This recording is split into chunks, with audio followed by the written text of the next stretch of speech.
Have you ever stopped to wonder if one small act of kindness really, truly makes a difference?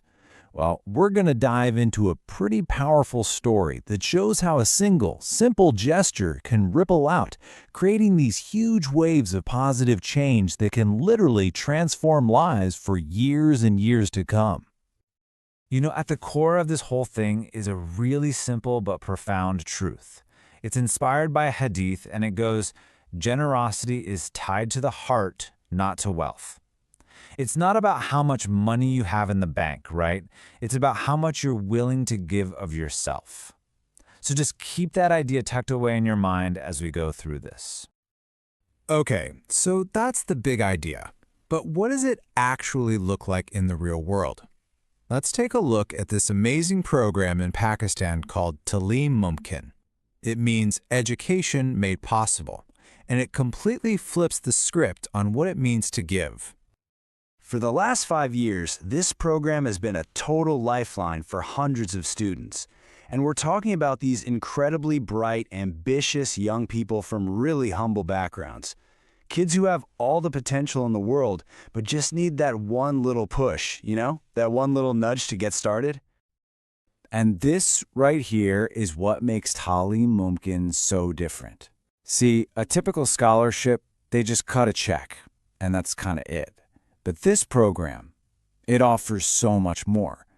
It's really about hand-holding, giving them mentorship, professional grooming, and building a real, genuine community. It's a whole supportive ecosystem, not just some financial transaction. And that brings us to the secret sauce, the engine that makes this whole thing work. And it's a simple idea, but honestly, it's pretty radical. It's not about paying money back. It's about making a pact to pay kindness forward. So here's the deal. Students don't sign some stuffy loan agreement. Instead, they make a promise, a personal promise, that one day when they're on their own 2 feet, they'll create that same opportunity for someone else, maybe a sibling, a cousin, or a kid down the street.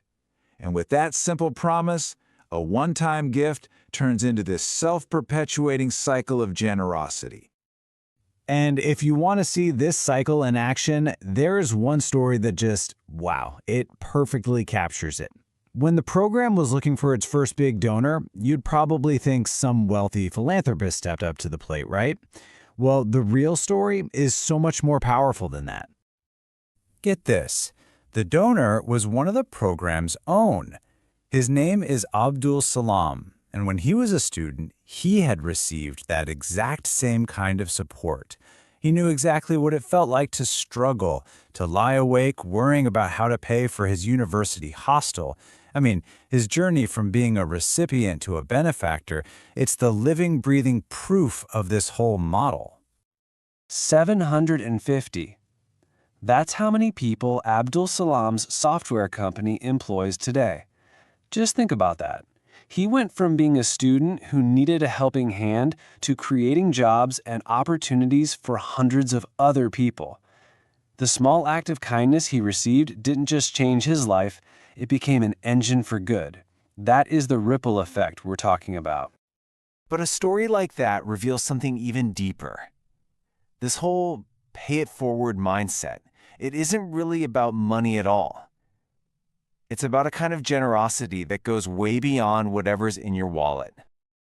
Okay, so what's with this number, 1,450 rupees? It's not a lot of money, maybe about $17 US. But for one person, at one very critical moment, it meant absolutely everything. This actually comes from a personal story from the program's founder. When he was a student, he needed this exact amount for his exam fees, and he just didn't have it. A neighbor loaned it to him, no questions asked, and he says he never, ever forgot that. It wasn't about the money. It was about someone stepping in and providing some ease at a moment of just desperate need. That's the kind of impact that sticks with you for a lifetime. And this just goes to show you that paying it forward can be incredibly simple. It can be just a couple of kind words, a teacher's praise, just giving someone genuine hope, or maybe just believing in someone's potential, especially when they don't even believe in themselves. For a young person, those little gestures can be the foundation they build their whole future on. So, what's the ultimate goal in all of this? Where does this all lead? It's not just about creating a bunch of success stories. It's about cultivating a very specific way of being in the world. The real goal is to help people become what's known as nafabaksh. It's this beautiful Urdu concept, and it describes a person whose very existence is a benefit to other people. You know, someone who brings help, who creates ease, and who just adds value to the lives of everyone they meet. In this philosophy, that is the true measure of a successful life. When you boil it all down, the journey is all about this one transition, going from being the person who receives help to becoming the person whose hands are open to give it. It's about becoming that upper hand that, as the saying goes, is loved by God. It's about aspiring to be a source of good in the world. And that really just leaves us with a simple but powerful question. It doesn't have to be some grand gesture. It could be a kind word, a small favor, or just sharing a little bit of hope. The most important acts of kindness are often the ones that don't cost a thing. So, what will yours be?